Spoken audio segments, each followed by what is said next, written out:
Hello, friends. Welcome to Creative Medicine. In this lecture, we will learn about Now, sites of genitourinary tuberculosis. So, in genitourinary tuberculosis, first kidney and the prostate are the primary sites of infection. So, these are mainly through the hematogenous route. Through the hematogenous route, they are the primary source of infection which occurs by hematogenous route. The rest all of the organs is by ascent or descent.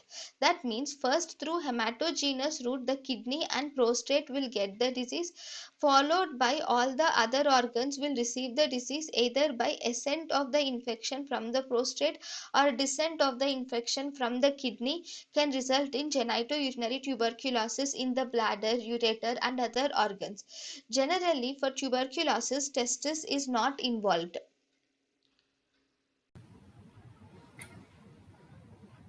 thank you and thank you for watching.